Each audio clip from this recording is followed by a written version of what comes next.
Olá, tudo bom? Eu sou Cássio Carvalho e vamos continuar com o livro A Construção do Templo de Zé Rodrigues. Já estamos caminhando para o final do livro, mas ainda tem muita coisa para a gente aprender. Vamos lá, vamos relembrar o que já vimos no vídeo anterior. Joabe retorna de Sucote, carregado de preocupações sobre os planos conspiratórios de Abirama. Planos esses contra Hiram Abife e contra Salomão. Ao reencontrar Tirza e o próprio filho, sente momentaneamente aquela paz do lar, mas essa tranquilidade logo seria ameaçada. Adonias o informa de que os conspiradores estão mais agressivos do que nunca e que o mestre Hiram Abife está realmente correndo perigo. Uma reunião decisiva estava marcada e Joabe deveria participar dela. Ele aceita, determinado a impedir aquela tragédia iminente.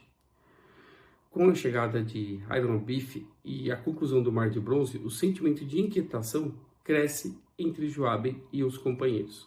O mestre fala sobre a morte com serenidade, como se pressentisse o próprio destino. Naquela mesma noite, Joabe e Adonias vão à taverna para tentar conter a conspiração. Abirama incita a rebelião contra o rei Salomão e critica Hiram Abife. Manassés, amigo de Joabe e de Adonias, aparece bêbado e decepcionado com o passado, trazendo à tona feridas antigas. A tensão explode e Joabe quase perde o controle, mas evita a violência. Os conspiradores se dividem e Abirama fica isolado apenas com 2 seguidores, Xerez e Manassés. Ao voltar para casa, Joabe é tomado por uma febre grande e pesadelos com a morte do mestre Hiram Abife. Quando desperta, descobre que Hiram Abife tinha desaparecido. Sua casa estava intacta, mas ele tinha sumido sem deixar nenhum rastro. O temor cresce, talvez ele já estivesse até morto. Salomão chega ao templo e, diante da suspeita de assassinato, suspende as obras do templo. O povo entra em pânico. Joabe e os outros sentem culpa por não terem contado antes para Salomão e não terem agido. Em casa, Tirza o confronta com lucidez e o incentiva a contar toda a verdade para o rei. Mas Joabe estava apavorado. Então os 12 pedreiros, antes paralisados pelo medo, se reúnem e confessam todo o plano conspiratório para Salomão. O rei, furioso, mas justo, decide poupá-los da punição imediata. Em vez de puni-los, determina uma missão. Eles só poderiam voltar a Jerusalém só depois de encontrar o corpo do mestre Hiram Abife, seja ele vivo ou morto. Joabe sente que mais uma vez a vida tomou outro rumo e que encarar a morte do mestre seria também uma jornada interior para continuar vivendo. Depois de um dia de despedidas dolorosas com suas famílias, eles se reúnem na estrada de Jope para finalmente iniciar a missão. A tristeza é grande, mas todos entendem que a vida também é feita de perdas e separações. No caminho, Zerbal percebe que é um erro. Os assassinos não teriam saído da cidade carregando um cadáver, ainda mais sendo vigiados por sentinelas. Então conclui que o corpo do mestre Hiram Abife deveria estar escondido dentro de Jerusalém. Eles decidem voltar imediatamente, apesar de saber que não poderiam entrar sem o corpo. Ao chegarem à porta de Jerusalém, são barrados, E Zerbal, Zerbal manda chamar o chefe da guarda, Ben-Gaber, para conversarem. E aí, em particular, explica a situação. E o capitão, assumindo um grande risco, decide ajudá-los e elaboram um plano. Um deles deveria fingir ser o cadáver. Joabe se oferece e, enrolado em um pano e coberto por algo muito fétido, é levado como se fosse o corpo de Hiram, enquanto os soldados, com nojo, evitavam se aproximar deles. Dessa forma, conseguem entrar secretamente na cidade. Dentro de Jerusalém, eles limpam Joabe e são guiados por Ben-Gaber até o átrio do templo e passam a noite inteira vasculhando a área para buscar o corpo do mestre. Já exaustos, prestes ao amanhecer, o jovem Nadab se encosta em uma caixa que cede sob seu peso. Percebem que é apenas um galho enterrado em terra fofa, colocado ali às pressas, e ao cavar, sente o cheiro de decomposição e logo o rosto de Hiram Abiff surge sobre aquela terra sereno, mas coberto de sujeira. O corpo mostra sinais claros de violência, pancada na cabeça, túnica rasgada na altura do coração, muito sangue e vermes. Tomados por tristeza e repulsa, eles hesitam a tocar o corpo, mas o amor e o respeito pelo mestre falam mais alto. Vencem o nojo, erguem o corpo com cuidado e o deitam sobre mantos para apresentá-lo ao rei. No palácio, Salomão vê o corpo e chora a perda do amigo e do mestre. Ordena que os pedreiros o lavem e o preparem com toda dignidade para poupar a mãe de Hiram do choque de vê-lo naquele estado de decomposição. Quando a viúva chega, amparada por Salomão, vê o filho ali preparado com honra e Salomão e os pedreiros prometem ser como se fossem os próprios filhos dela. Salomão decide então que a construção do templo deveria retornar e continuar, e deveria ser erguido um túmulo digno para o mestre. O grupo se une em oração silenciosa, reafirmando o compromisso com a obra e com o legado daquele que deu a vida pelo templo. O mestre morreu, mas o seu exemplo e o legado permanecem vivos no coração de todos. Bom, isso é o que a gente viu no vídeo passado, então vamos continuar a história. O grupo esperava que decidissem qual sepulcro seria colocado o corpo de Hiram Abiff, até ficar pronto o seu túmulo definitivo. Adonias, mais seguro de si, lembrou-se das profundas e frias cavernas que ficavam abaixo das pedreiras, onde todos tinham se conhecido, que pela profundidade e pela baixa temperatura, serviria para conservar por mais tempo o corpo já deteriorado de Hiram. Terminaram todos por concordar com essa solução, inclusive o próprio rei Salomão, que naquele momento se encontrava entre eles simplesmente como mais um pedreiro. Formou-se então um fúnebre e lento cortejo a pé, atravessando a cidade de sul a norte para conduzir o corpo. Conduziram o corpo de Hiram Abiff até a porta das pedreiras, onde um dia Joabe tinha vivido e trabalhado, desvendando seus talentos ocultos ao descobrir sua identidade com a pedra. Durante toda a descida, os irmãos se revezavam no carregamento do corpo enrolado em mantos, parando por 7 vezes durante o caminho a fim de trocar os carregadores. Depois de um bom tempo de caminhada caverna dentro, encontraram uma sala pequena e escura, um verdadeiro ventre de pedra, onde Hiram Abiff, como retornando ao útero de pedra, poderia finalmente descansar em paz. A frialdade do ar lhes dava arrepios, mas todos resistiram até que o corpo de seu irmão e mestre fosse colocado sobre aquele solo de pedra. Olharam longamente em silêncio até que o rei deu sinal de partida, e todos retornaram novamente, homens livres, de volta aos seus lares. Nos dias seguintes, Salomão continuou acompanhando a obra, mais interessado ainda no trabalho que incluiria o túmulo de Hiram Abiff, o qual teria que ser planejado segundo suas ordens. O que causou estranheza a todos foi o fato de que Salomão exigia planos para um túmulo subterrâneo, com medidas e formas perfeitamente definidas, mas não informava de forma nenhuma onde seria construído.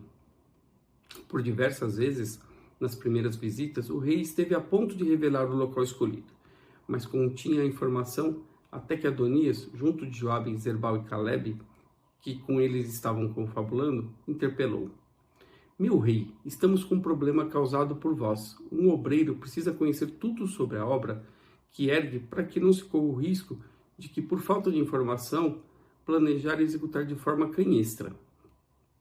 Mas meu rei nos oculta algo essencial, o local escolhido para o surgimento do túmulo de nosso irmão e mestre. Por que, meu rei? Acaso não tens confiança suficiente em nós? Salomão, nesses momentos em que não tinha à sua volta seus acólitos e seus sacerdotes, mostrava-se um homem de excepcional bondade e naturalidade, e pôde assim falar com franqueza. Meus irmãos, o que me faz ocultar essa informação tão importante é um compromisso firmado entre eu, Hiram de Tiro, e nosso amado irmão Hiram Abiff.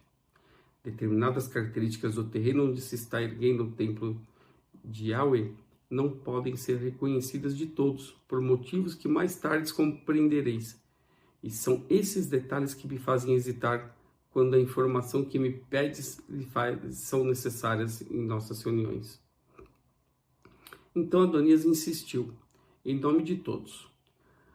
Mas, meu rei, então estamos num impasse. Quando chegar o momento que o túmulo deve ser construído, de uma maneira ou de outra, tomaremos conhecimento dessas particularidades. Ou pretende o rei que não participemos da construção para a qual fomos designados? Todos ficaram suspensos ao silêncio de Salomão, que cofiava a barba com os olhos postos no chão. Depois de algum tempo, com um suspiro que denotava ter chegado em uma decisão, o rei disse: Meus irmãos, os detalhes a que me refiro, por causa do compromisso tomado entre mim e os outros dois de que falei, só podem ser revelados a quem tiver cumprido certas exigências, alcançado certos conhecimentos, superado certas barreiras naturais em sua vida. Em suma, este conhecimento só pode ser dado aos que, por merecimento e sabedoria, tenham alcançado o grau de mestre construtor. Antes que algum deles dissesse qualquer coisa, Salomão ergueu a mão direita, mandando todos se calarem. Sei que todos vós, sem exceção de um só, já têm os conhecimentos e a capacidade para tornarem-se mestres construtores. Mas um compromisso assumido entre mim, meu sócio Rairo de Tiro, e nosso saudoso irmão Hiram Abif, nos obriga a estarmos presentes os três quando os mestres construtores são criados. Rairo de Tiro, meu sócio, confirmou a sua presença nos funerais de Hiram Abif, assim que eu lhe der notícia de estar erguido o túmulo que estamos por construir, o que só ocorrerá dentro de mais ou menos 2 meses. Antes disso, sua presença em Jerusalém será impossível. A ausência de Hiram Abif é a nossa mais dolorida realidade. Como que poderei sozinho transformar vocês em mestres construtores? E se não fizer, como construir o que precisa ser construído? Percebeis o impasse, irmãos, que estamos vivendo? Eu me encontro paralisado entre minhas necessidades e os acordos firmados, os quais se baseiam na estrutura de poder que sustenta nossas obras, posto que uns pegam os outros, anulando-se mutuamente. Um instante de silêncio envolveu a todos. Então, Joabe, subitamente, tomado por uma necessidade mais forte do que ele mesmo, adiantou-se e pediu permissão para falar. Meu rei, vós sois sábio, mas talvez por estar em meio a este impasse, não está sendo possível reconhecer que os fatos são sempre superiores a qualquer impasse. A realidade, mais forte do que tudo, é uma só. Hiram Abif está morto, e, portanto, o seu triunvirato original está desfeito, sem possibilidade de existir novamente.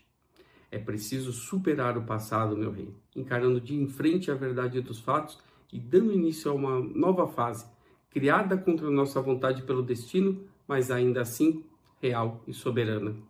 Eu, que convosco aprendi a sabedoria, a força e a beleza que existem por trás de nossa grande obra, sei da importância que o falecido Hiram Abif tinha, pois era e será sempre indispensável. Mas está morto, e se é indispensável em nossas mentes e nossos corações, não é, na medida dos fatos, insubstituível. É preciso recomeçar, meu rei, com os soldados que se erguem depois da batalha perdida e agradecem a Yahweh por terem sobrevivido para continuar lutando no dia seguinte. Então, é preciso recomeçar. A ousadia de Joabe foi muito grande, e ele mesmo tremeu depois de falar de forma tão destemida ao rei. E o rei o olhava longamente enquanto os amigos se aproximavam, permitindo sentir seu apoio.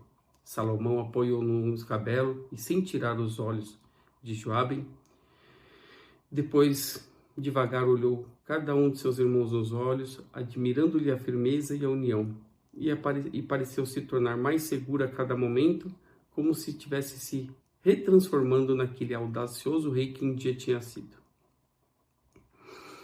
Subitamente, com uma gargalhada que até assustou a todos, esmurrou a mesa e bradou: Eu te amo e respeito, meu irmão, pois tu me fizeste compreender o meu verdadeiro papel. Por um momento eu me vi como tu me vias, velho e alquebrado, choramingando as minhas perdas sem nada fazer para superar essas dificuldades. Mas graças a ti eu posso entender que nem mesmo o rei é mais importante que sua obra. É preciso recomeçar recomeçar sempre, aprendendo com os erros, compreendendo que no universo de Yahweh, a única coisa permanente é a mudança. O coração de Joabe deu um salto de reconhecimento, pois Hiram Abif um dia tinha lhe dito esta mesma frase.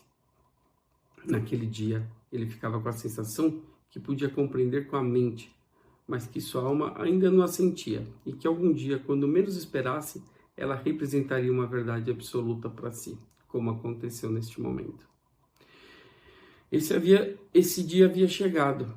Seu rei, levado àquele ponto pela ousadia de Joabe, repetia palavra por palavra a mesma frase do mestre Hiram Abif, como se o próprio falecido estivesse soprado a seu ouvido. E Salomão prosseguiu fraternalmente. É preciso recomeçar sempre, como se cada dia fosse o primeiro dia. Isso eu aprendi com meu irmão Hiram Abif, mais caro ao meu coração do que se estivéssemos sido gerados sob o mesmo ventre.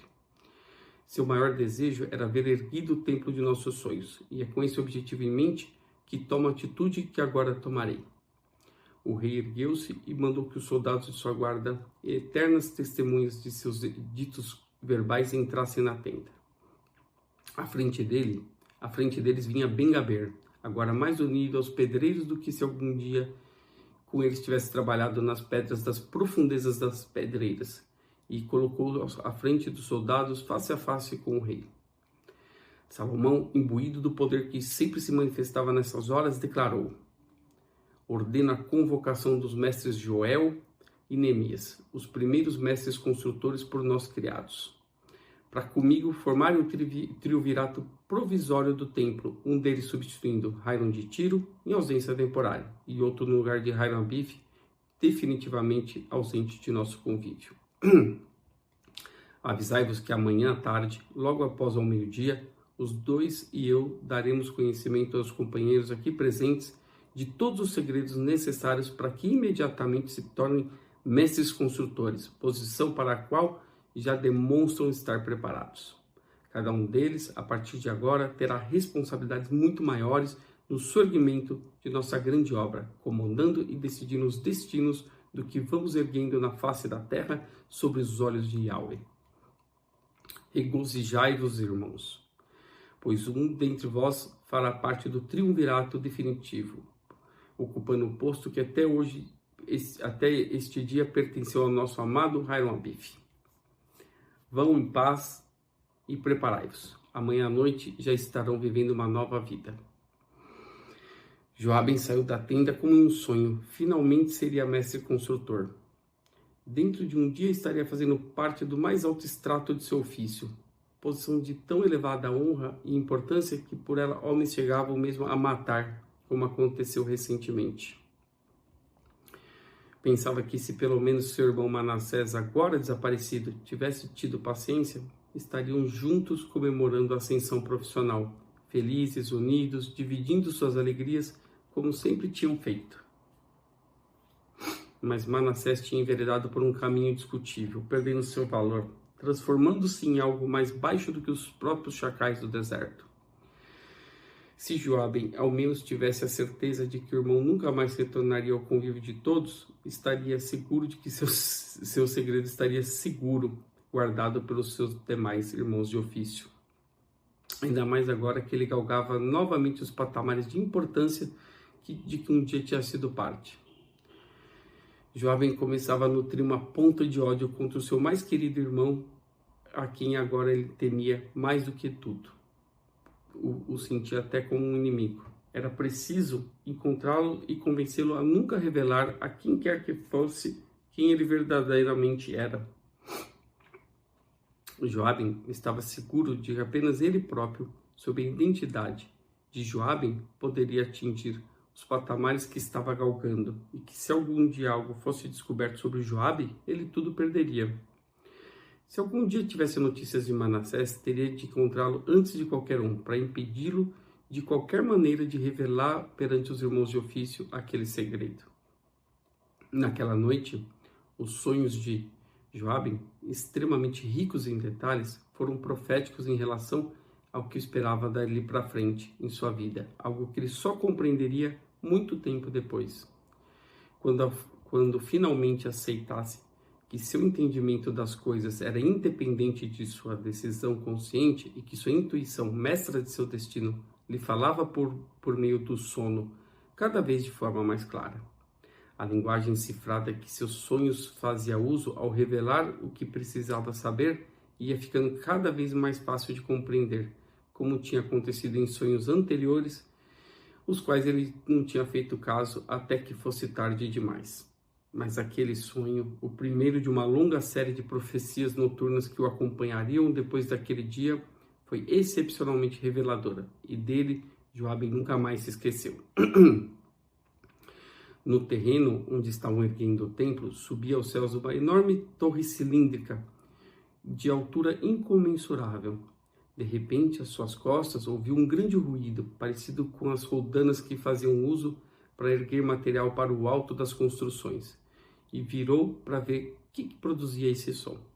Girando pelas montanhas à volta de uma Jerusalém estranhamente deserta, vinha uma grande roda cheia de degraus que eram ocupadas por pessoas estranhamente semelhantes às pessoas que Joaben se relacionava. A roda avançava em direção ao templo com o troar de 1000 trovões, e as criaturas em seus degraus eram levadas desde a parte inferior até a parte mais alta, até que o sol as iluminasse com o resplendor, mas depois descia pelo outro lado, sendo coberta pela sombra da própria roda, e entre gritos de desespero acabavam sendo esmagadas pelo peso da própria roda. Quando iam se arrebentar no solo, Joaben acordou suando em bicas. A cerimônia, continuando, depois que ele acordou do sonho, a cerimônia que os tornou mestres construtores foi mais bela do que qualquer um deles poderia imaginar, mesmo em seus mais insanos delírios. Nenhum deles poderia imaginar as maravilhas inesperadas que lhes seriam mostradas no próprio local onde exerciam o mistério de obreiros e que se revelava a eles mais profundamente do que algum dia esperariam. Ao lado dos segredos de ofício, incompreensíveis para a maioria das pessoas, foram revelados outros segredos de natureza muito diversa e inesperada, que Joaben depois viria a reconhecer como os verdadeiros mistérios ocultos de sua vida de obreiro do templo. Eles vinham gradativamente sendo preparados para uma nova compreensão das coisas. Se assim não fosse, nada valeria o que aquele dia lhes foi revelado. Ou seja, tinham que estar preparados para a compreensão desses segredos. Era preciso que estivessem prontos para compreender, e cada um, à sua maneira, tinha aprendido a trilhar esse caminho com os próprios pés, alcançando de forma absoluta e individual sua própria e intransferível compreensão humana, fruto de crescimento espiritual. Isso tudo lhes foi mostrado da forma mais estranha, por meio de símbolos e alegorias antigas, que, segundo os que os revelavam, serviam para criar mestres construtores desde o tempo que os homens ergueram a torre que enxergaria os céus na terra de Babel. E aqui vamos fazer uma reflexão. Essa simbologia é semelhante ao que acontece na maçonaria, mas também cabe lembrar uma frase: quando o discípulo está pronto, o mestre aparece. Mas vamos continuar. Encontraram-se um tanto antes do meio-dia na esplanada do templo, cercados pelo batalhão de Ben-Gaber, que era o chefe da guarda de Salomão. Onde Salomão estivesse, Ben-Gaber e sua guarda estavam. A face áspera de soldado exibia um sorriso maroto, e quando eles se aproximaram, Ben-Gaber lhes disse: já vi tantos de vós entrar aí dentro como meninos e saírem com um olhar espantado de quem se transformou em homem à força, que já perdi a conta. Mas pelo que posso me lembrar, o que se passa aí dentro deve ser fabuloso, pois ao lado do susto e do ar de maturidade sempre está um sorriso beatífico de quem enxergou um tesouro maior do que o tesouro do próprio rei. De cada vez eu quase me disponho a me transformar em pedreiro apenas para conhecer esses segredos que vos tornam tão diferentes. Mas o tempo passa, vós retornais ao mundo dos vivos como antes, e eu acabo por me esquecer de meu anseio. As portas de cedro do templo, lavradas e recobertas por placas de ouro e bronze vermelho, estavam abertas naquele dia. Estavam todos vestidos apenas com suas túnicas, sem mantos, luvas ou aventais característicos do ofício. E alguns mestres, no vestíbulo do templo, organizaram todos em grupos para que entrassem no interior do templo, exigindo que mantivessem a cabeça baixa até que lhes fosse permitido erguê-la. Foram levados até a parede norte do templo, ao lado do debir, ainda incompleto, mas já defendido de seus olhares por um tapume de grossas tábuas de cedro escuro. Os archotes e lamparinas que os iluminavam faziam dançar as paredes ao redor, e quando os mestres à frente se afastaram e ordenaram que erguessem os olhos, viram diante de si o rei Salomão, vestido igual a eles, se não fosse a coroa que trazia sobre a cabeça, tendo sob seus pés uma abertura quadrada e escura. A pedra que normalmente ocultava jazia encostada à parede norte e era um bloco compacto de mais de uma braça de espessura, tão perfeito em seu acabamento que parecia já ter nascido até assim. Quando se aproximou Joabe, reconheceu com espanto um bloco de pedra que ele mesmo tinha marcado, tinha separado e lavrado segundo especificações muito específicas de seus mestres, mas a qual nunca tinha cogitado a utilidade. Salomão virou as costas e dirigiu para a abertura e começou a descer por ela, sumindo da vista deles. Perceberam que a escuridão da abertura não era total. Dentro dela havia um brilho fraco de um archote e seguiram essa luz. Ao chegar à beira da abertura, Joabe enxergou uma escada de madeira lavrada que descia por uma profundeza até então para ele desconhecida. Estava na quinta ou sexta fila e viu os companheiros à frente sumirem gradativamente pela abertura, como se estivessem se enterrando no solo. Acabou por descer a escada em silêncio absoluto, como todos, e quando seu olho se acostumou com a escuridão, não pôde, assim como os companheiros, reter um murmúrio de espanto. Debaixo da terra encontrava-se um grande salão cúbico, com mais ou menos 30 braças de aresta. No centro tinha um grande bloco de pedra, impressionante pelo tamanho, pois com certeza aquilo que viam não representava nem mesmo sua 20ª parte.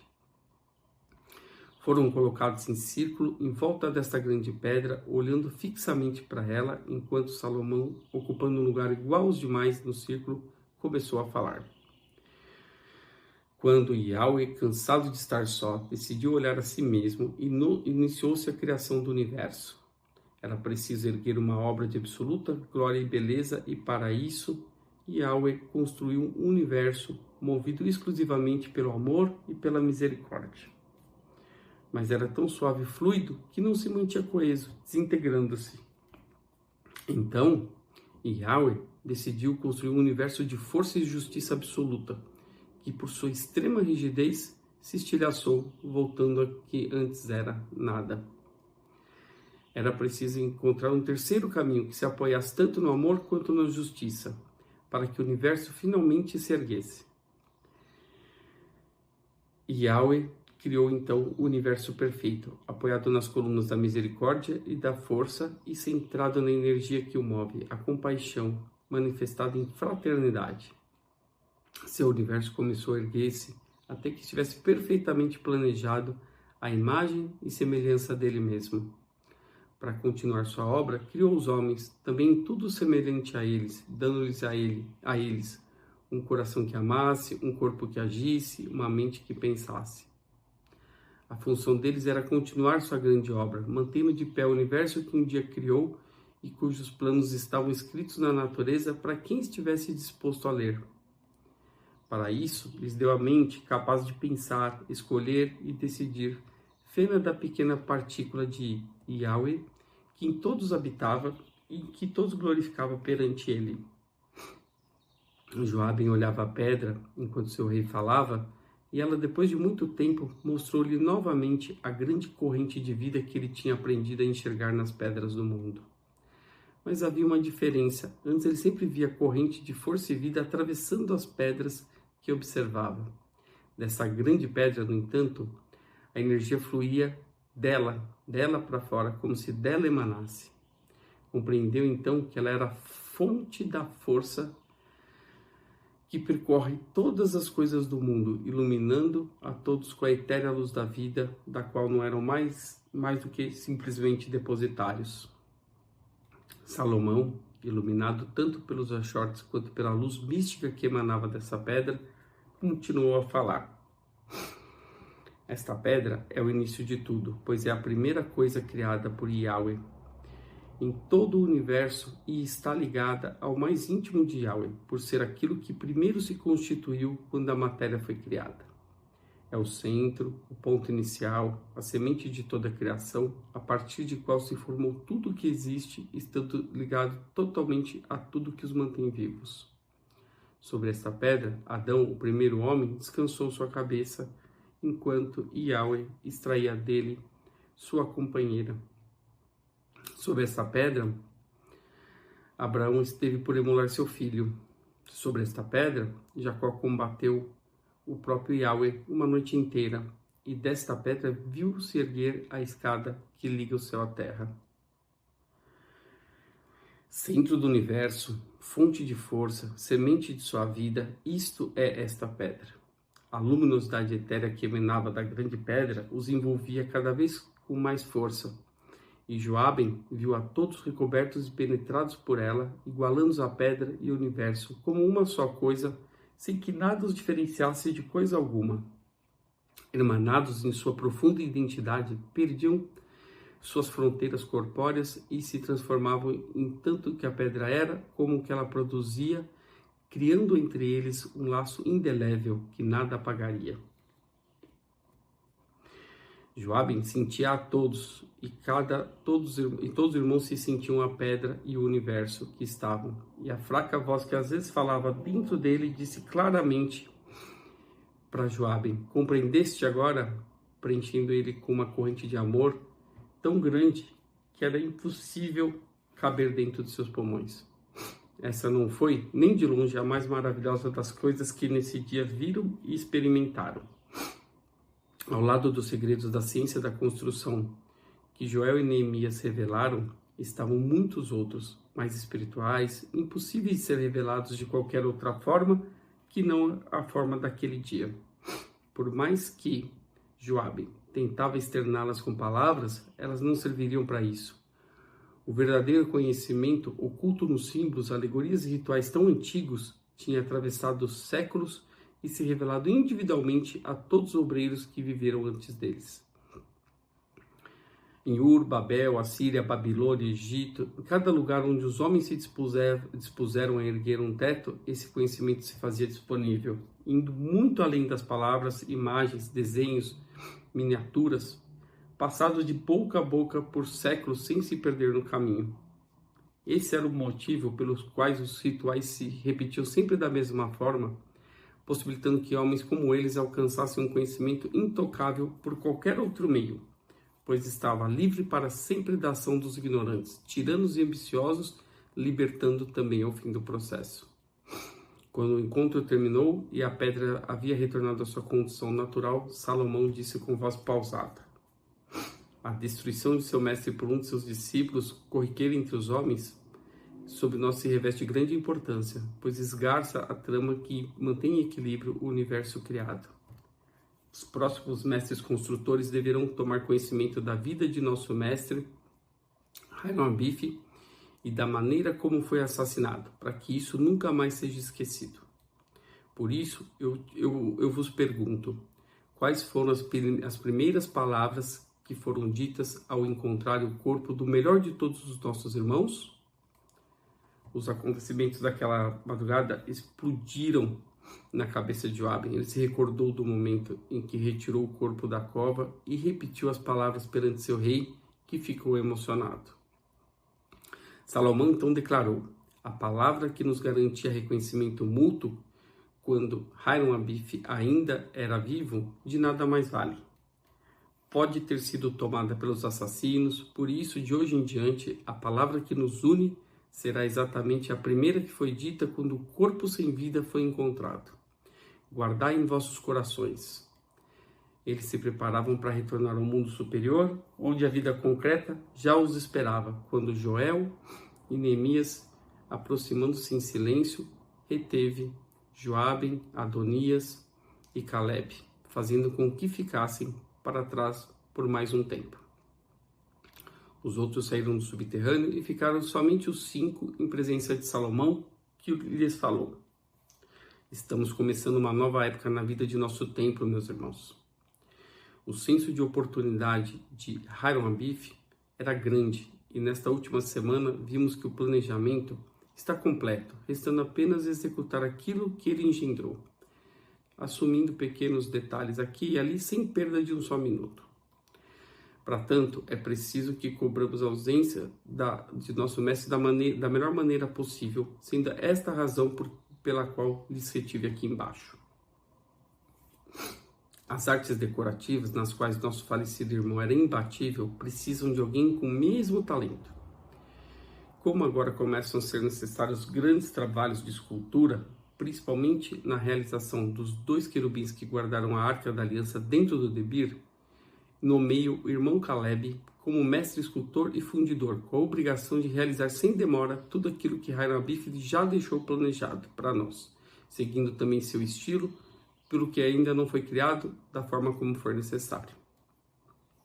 Para as artes de desenho e pintura, que nosso irmão também era maravilhosamente prendado, nomeio a ti, irmão Joabe, que com seu traço e sua capacidade de representar apenas o imaginado, podes ornar de beleza infinita cada superfície erguida de nossa grande obra. E com vista aos trabalhos técnicos de cálculo, planejamento e organização, para os quais nosso irmão morto era extremamente dotado, eu nomeio a ti, irmão Adonias, que desse sobejas provas de capacidade, tendo inclusive ser um substituto de Hiram Abif quando ele precisou se ausentar daqui. 3 homens preparados, 3 mestres construtores, juntos para executar a obra de amor que seu mestre querido deixou por terminar. Fez-se um grande silêncio enquanto Salomão os observava. Este era o momento que Joabe tanto aguardava, desde aquele dia anterior, porque o rei estaria por escolher quem substituiria o mestre Hiram Abif no triunvirato que governaria dali por diante a construção do templo. Por todos os motivos, até pela proximidade com Hiram Abif, Joabe já havia se destacado muito frente ao rei, que certamente não o trocaria por qualquer outro menos conhecido. Seus irmãos ali presentes eram grandemente capacitados, mas ele sabia reunir todos os grandes talentos necessários ao cumprimento do papel que antes era de Hiram Abif. Ele aguardou com toda a certeza do mundo a sua nomeação para o cargo, sendo tomado de grande surpresa quando o rei disse: o escolhido para formar comigo e Hiram de Tiro a trindade que governará a obra do templo és tu, irmão Adonias. Aquilo caiu sobre Joabe como um balde de água fria, deixando-o boquiaberto. Esse é aquele fogo da vida que forja o homem que Hiram Abif havia comentado, ou não é? Profundamente ferido, ele se voltou para Adonias, o soldado poeta, que era abraçado com verdadeira alegria por Caleb. Aproximou-se dele, escondendo da melhor maneira o seu desapontamento, e o abraçou, sendo estreitado com força, escutando dizer ao seu ouvido: não sei se mereço, conto contigo, meu irmão. A exibição de modéstia que Joabe teve certeza absoluta que era dirigida exclusivamente para ele, amargou-lhe a alma, e ele abraçou o irmão como quem abraça um próprio traidor. Da mesma forma que fora humilhado quando se conheceram e fora afastado para saudar Hiram Abif, o rei, mais uma vez, o depreciava, reduzindo ele a nada com 2 palavras, e agora ele tinha de se curvar a essa decisão claramente equivocada. A pessoa realmente preparada para uma grande missão, na verdade, nunca se sente preparada, né? Se você passar por uma circunstância como essa, uma situação decisiva que você pode ser o escolhido, se você estiver se sentindo plenamente capacitado para a função, saiba que com certeza você ainda não está preparado. Bom, mas ferido em seu orgulho, esteve a ponto de gritar quando Salomão lhes disse: agora que tudo está decidido, saiam. E quando se preparavam para abandonar o subterrâneo, Salomão falou: irmão Joabe, permaneça conosco por mais algum tempo. A essa altura dos acontecimentos, os mestres construtores Joel e Neemias já estavam de volta ao subterrâneo do templo e os três cercaram Joabe olhando-o fixamente. Ele estava profundamente irritado com a injustiça que se sentia alvo e demorou a perceber o que realmente estava acontecendo. Hoje ele sabia que, com toda certeza, os três mestres perceberam o desengano que ele se encontrava e, mesmo assim, insistindo em sua atitude de compreensão para que ele não se desviasse consigo mesmo mais do que o humanamente suportável. A proximidade física mútua dos obreiros sempre tem um efeito calmante para todos. E quanto mais os três mestres se aproximavam de Joabe, menos enfesado ele se descobria. Quando o amargor de sua alma já tinha se reduzido a um eco surdo em seus ouvidos, Salomão lhe disse: Irmão Joabe, é preciso ter paciência, qualidade maior para quem se pretende um verdadeiro artista. Vossa arte é grande, mas vosso coração ainda tem muito que viver para que aprendeis a se dominar. Nem tudo se dá como pretendemos. Às vezes, aquilo que mais desejamos é o ponto focal de nossa discórdia pessoal, assim como aquilo que nem imaginamos se revela o objetivo maior de nossa vida. Joabe tentou explicar-se, rubro de vergonha, mas Salomão, com a benevolência de um pai, o interrompeu. Não é preciso que digas nada, irmão. Escuta o que te reservamos e depois tira suas próprias conclusões. Assim é a vida dos obreiros: ver, ouvir, calar, observar, aprender, fazer, ensinar o que é certo, corrigir o que é errado, regozijar-se com a diferença entre eles, e tudo isso por seus próprios meios e méritos, pelo uso do livre-arbítrio que Yahweh nos deu e nos destaca de sua criação. Nós necessitamos de ti para uma obra de grande importância. Salomão estendeu o braço e traçou um grande círculo à sua volta. Vês esta sala? Reconhece seu valor para nós, obreiros? Pois além daquela parede ao norte dessa sala, deve ser construído o túmulo de nosso mestre, Hiram Abif, que deve ficar contigo ao lugar que estamos, sem contudo abrir-se para ele. Existe um túnel que nasce mais ao norte daqui, pelo qual deveremos alcançar a câmara que o nosso mestre repousará para sempre. Para Traumister é necessário o talento de um irmão muito especial, que saiba ler com precisão os desejos da pedra, pois estaremos perigosamente trabalhando a grande pedra sagrada que aqui vemos e que não pode nem deve ser tocada em nenhuma hipótese. Sabe de algum irmão com este talento? Joabe olhou para os três mestres sorridentes e compreendeu tudo. Em vez da glória de fazer parte do governo do templo, a glória vã de estar junto aos poderosos de seu tempo, lhe era reservado um trabalho para o qual apenas ele estava pronto. Outros irmãos, é verdade, podiam ler os desejos da pedra, mas apenas ele tinha esse talento desenvolvido em grande escala. Era como se essa capacidade lhe tinha sido dada especificamente para que nesse dia ele pudesse assumir a realização do túmulo de seu mestre, uma obra de amor absoluto, ainda que disfarçada sobre os lúgubres enfeites da morte e da degradação física. E ele, que vinha lentamente permitindo que o orgulho fizesse morada em seu coração, recebera pela magnanimidade dos mestres a lição que precisava aprender e pagaria seu preço justo. Afundando mais uma vez nas profundezas da terra, que, enquanto executasse sua tarefa, ganharia compreensão pelos motivos que levavam a essa existência. Sua queda no orgulho tinha sido intensa, segura, gradativa, e naquele momento ele se envergonhava dela. Com a cabeça baixa, aceitou a decisão dos três mestres e preparou-se para fazer aquilo que deveria ser feito. Joabe compreendeu sua missão, curvou-se ao destino e aceitou o chamado para descer novamente às profundezas de sua própria alma e honrar seu mestre com devoção. Uau, hein? A vida é assim, né? Nos forja de fora para dentro, de dentro para fora, para nos dar a oportunidade de sepulcrar tudo aquilo que não é nosso e nos transformar naquela pedra que tem um lugar específico e especial em cada existência. Que pedra pretende ser, meu irmão? O livro já está acabando, né? Mas parece que os aprendizados são infinitos. Bom, mas eu te aguardo no próximo vídeo com essa história tão bonita e com tanto conhecimento. Um grande abraço e até lá!